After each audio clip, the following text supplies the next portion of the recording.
Okay so मैंने सारी चीज़ों को ऑर्गेनाइज़ कर दिया है। सारी चीज़ें जो है मैंने अपनी 11th क्लास में यूज़ करी हैं।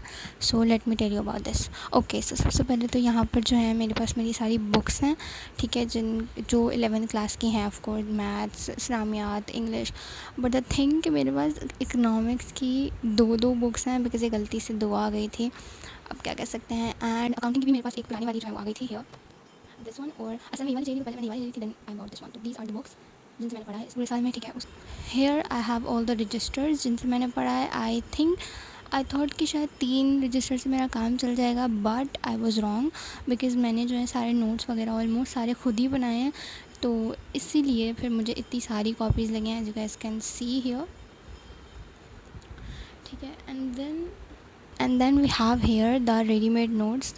मैं आपको दिखाती हूँ, wait.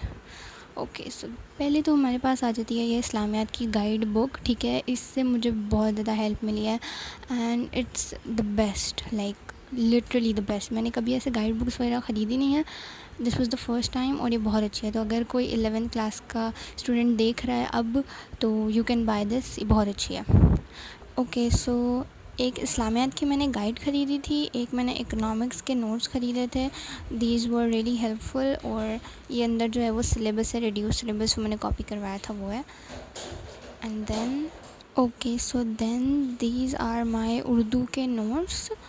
And I must say कि अगर आप कोई से नोट्स बाय नहीं भी कर रहे हैं ना, तो आप इस्लामियात के एंड उर्दू के नोट्स आप लोग ज़रूर बाय करें, बिकॉज़ उर्दू और इस्लामियात ऐसे सब्जेक्ट्स हैं कि ये बहुत ज़्यादा लेंदी होते हैं एंड इनमें सिलेबस बहुत ज़्यादा होता है, तो बहुत टाइम आपको लगेगा। और इससे अच्छा ये होता है कि आप इतना ज़्यादा टाइम वेस्ट करो नोट्स बनाने में, इससे अच्छा आप नोट्स ख़रीद लो 2 चीज़ों के एटलीस्ट, एंड आप उससे याद करो, उस टाइम में आप याद करो बैठ के। So it's really good. Okay so मैंने उर्दू में लिए थे फ़रहान नोट्स के, and these really helped me. और ये बहुत अच्छे नोट्स हैं, ठीक है। इसमें हर एक चीज़ है, इक़्तिबास की तशरीहात भी हैं, and like you can see here everything, इसमें सब कुछ है। एंड काफ़ी अच्छे से इसकी जो है तैयारी हो गई थी मेरी। एंड या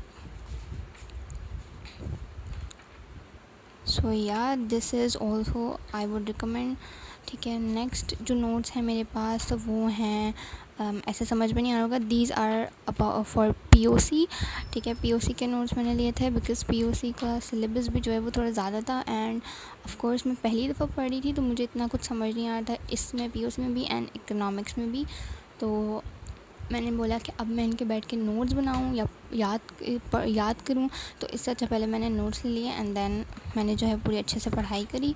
अच्छा, अब इसमें प्रॉब्लम थोड़ी सी ये हो गई थी पीओसी के नोट्स में, बिकॉज़ इसमें ना आपको सारे चैप्टर्स नहीं मिलते, बिकॉज़ पीओसी के ऑलमोस्ट 26 चैप्टर्स थे, जहाँ तक मुझे याद पड़ा है। एंड इसमें जो है इतने ज़्यादा चैप्टर्स नहीं हैं, लाइक इसमें ना सब कुछ ही मिक्स करा हुआ है एंड कुछ स्पेसिफिक चैप्टर्स दिए हुए हैं, तो वो चीज़ मुझे थोड़ी बॉदर करी थी। सो देन मैंने जो है अपनी बुक से ही तैयारी करी। सो या so these were my notes, POC, Urdu, economics and Islamic की गाइड बुक, ठीक है। उसके बाद आती है द मेन इम्पॉर्टेंट थिंग, जो कि मैंने बिल्कुल ही लास्ट के दिनों में ली। आई नो मैंने एक वीडियो बनाई थी जहाँ पर I was searching for 10 years online, and मैंने वहाँ पर ढूंढे, बट मुझे कुछ ही टॉपिक्स के मिले because I am in commerce group, तो मुझे जो है मेरी जो स्पेसिफिक मेरे जो हैं सब्जेक्ट्स उनके नहीं मिले, तो I was really worried about it. तो फिर जो है मैंने 10 ईयर्स आखिरकार ले ही ली, बट या ये मुझे काफ़ी महंगी पड़ी है। इट्स लाइक 1000 की है ये, इतनी है भी, इतनी बड़ी 10 ईयर्स। सो या एट द एंड मुझे वैसे खर्च करनी पड़े एंड लेनी ही पड़ी, but it really helped me, और आई वुड सजेस्ट कि आप लोग भी ज़रूर लें, या बिकॉज़ 10 ईयर में लाइक अगर कुछ 10 ईयर में से आए या ना आए, लेकिन अगर आप 10 ईयर देख लेते हो ना, तो आपको एक दफ़ा अंदाज़ा हो जाता है कि ओ ये चीज़ आ रही है, तो आपको जो है वो पैटर्न का पता चल जाता है कि ओ इस तरीके से आएगा, तो आप थोड़े से उस तरीके से आप थोड़े रिलैक्स हो जाते हो, which is a good thing, I would recommend. So yeah these were all the books जो मैंने ली हैं अपने 11th ग्रेड में, एंड या